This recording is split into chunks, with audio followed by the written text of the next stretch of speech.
Olá, eu sou Arlélio Leite, economista e consultor. Hoje nós vamos falar sobre a estratégia para os jovens se reempregarem na crise. Bom, aqui no meu canal você vai aprender a viver melhor gastando menos, tá? Então essa que é a nossa lógica aqui. E hoje o tema é muito importante, porque lida com uma situação social muito complexa que as famílias todas têm, que é o problema do desemprego do jovem, né? Então assim, o jovem, ele sempre tem problema de desemprego, por muitos fatores, que eu vou até falar aqui, tá? Mas a situação do coronavírus piorou bastante isso. E é isso então que é o nosso mote, né? A motivação desse vídeo de hoje, tá? Então assim, por que o desemprego do jovem é alto? Isso é uma coisa importante de você entender, pensar, né? Se você é jovem, é importante você pensar nisso. Se você é pai ou mãe, é importante você pensar nisso, porque seu filho pode estar sofrendo desemprego.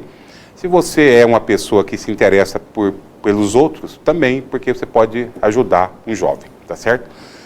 Primeiro, um dos problemas que faz o desemprego dos jovens ser mais alto, eu vou falar de alguns, são muitos, talvez centenas, mas eu vou ficar aqui em uma meia dúzia, que é aqueles que eu acho que são mais importantes. Um deles, certamente, é a inexperiência profissional do jovem. O jovem, né, é jovem, viveu pouco, tem poucos anos de idade, e isso, obviamente, faz com que ele tenha menos experiência. E isso é um fator importante. O mercado de trabalho dá muito valor para essa ideia de você ser experiente, saber fazer as coisas, você ter convivido em equipes. E o jovem, já por esse fator, para a sua própria idade, já faz com que ele seja menos experiente que os outros. Então esse é um fator importante. O segundo fator, né, é que o jovem, a sua inexperiência, a sua fase da vida faz com que ele seja sonhador, né? E isso faz com que ele não consiga, de fato, se posicionar, comparar os seus desejos, as suas intenções, os seus sonhos com a realidade do mercado de trabalho. E isso é um problema muito grave, né? Eu vejo assim, sabe, eu oriento muitos jovens, tenho muitos que me procuram, enfim, eu sou um professor, né? E eu percebo que o jovem quer sempre começar as coisas do meio para frente, né? Eu sempre brinco com os meus orientandos, eu falo, vocês têm que começar do começo. Então não é porque você estudou na USP, na Unicamp, na Federal ou na universidade boa da sua cidade, particular, top, que você pode querer começar como gerente, como supervisor, como coordenador. A sua formação de boa qualidade, o seu conhecimento prévio acadêmico vai ser muito importante, mas não é porque você fez a melhor universidade do mundo que as empresas vão colocar você na cadeira de diretor, gerente, só por isso.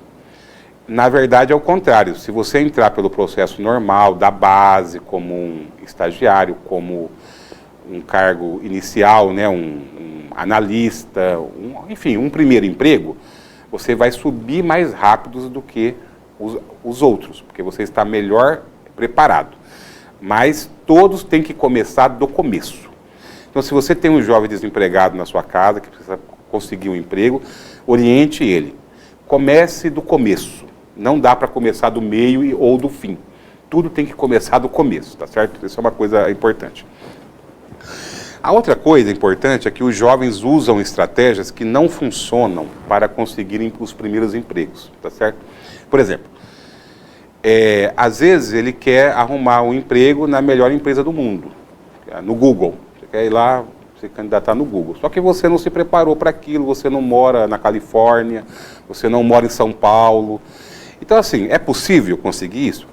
Mas vai dar muito mais trabalho do que você pensar em conseguir um emprego na sua cidade, na empresa que você conhece, com pessoas que te conhecem. Então, às vezes, essas estratégias assim muito radicais, equivocadas, fazem você perder tempo.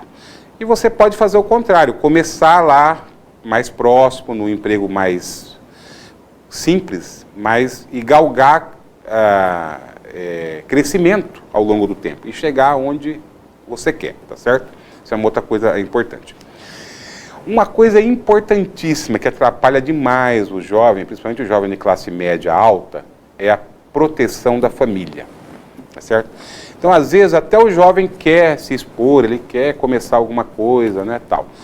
Ele quer alguma coisa, só que a família não deixa. A mãe acha que aquele menininho que ela viu nascer, né, que ele não pode trabalhar naquele lugar, trabalhar mais do que 6 horas por dia, entendeu? Então, o pai acha que a filha linda, maravilhosa dele, que ele dá uma boneca Barbie todo ano, né? Ela não pode nunca trabalhar naquela empresa e aqueles caras olharem ela. Esse tipo de situação dá proteção.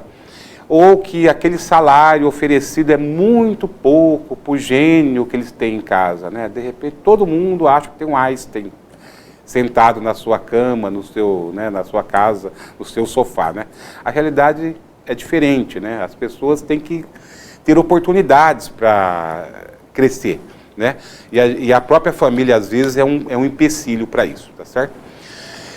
Se o jovem faz parte daqueles grupos discriminados socialmente, a vida é muito mais difícil, né? A gente sabe disso, né? Negros, né? E outras, né? Classes ou etnias, né? Nós temos dificuldades, às vezes o mercado cria algumas dificuldades. Se o cara mora na favela, ele pode ser branco do olho azul, mas mora na favela, então aquilo é um problema. Às vezes a localização que ele mora, as empresas recusam ele. Então isso também vai criando mais dificuldades. Bom, então vamos falar agora de estratégias que funcionam, tá certo? Para o jovem. Primeiro, né? Se você não está estudando, se matricule em um. Porque se você estiver estudando, você pode ser contratado como estagiário. E isso facilita muito a sua entrada no mercado de trabalho, né? Então, se você consegue ter uma matrícula, você consegue se candidatar a um estágio. Um estágio é uma maneira muito mais fácil da empresa contratar, porque às vezes a carga horária é menor. O comprometimento da empresa é menor e a exigência da empresa, em termos de experiência, também é menor. Então, ter uma matrícula para entrar no estágio é uma boa ideia. Segundo, pensando no emprego e também na sua vida financeira como jovem. Reduza gastos com baladas e outros gastos desnecessários para o momento, tá certo? Isso é uma coisa importante. Eu acho que você é jovem, você tem que olhar também à sua volta. Nós estamos vivendo num mundo que não dá para gastar à toa, né? Nesse momento. Então, reduza os seus gastos aí. Terceiro, se você mora sozinho, pense e se estiver desempregado com dificuldade financeira, pense em voltar temporariamente ao lar, né? Porque se você volta para a casa dos pais, você economiza e você pode aceitar um emprego que não é dos sonhos, mas de repente é viável. Então, de repente, você está morando sozinho, você está gastando muito para viver sozinho, volte para a casa dos pais e consiga, com isso, aumentar a sua empregabilidade, tá certo? E por último, uma coisa de bom senso, se livre daqueles amigos, namorados, aqueles caras assim que querem tirar uma casquinha, aqueles aproveitadores. Nesse momento que nós estamos vivendo também, não é hora de conviver com esse tipo de gente. E esse tipo de gente atrapalha muito a vida do jovem, tá certo? Se você gostou desse vídeo, se você achou esse vídeo útil, compartilhe com seus amigos, compartilhe com os jovens que você conhece, né? E se inscreva também no meu canal. Eu agradeço a sua audiência e torço para que você, jovem, ou você, pai e mãe, tenha sucesso nessa jornada. Tchau, gente. Até o próximo vídeo.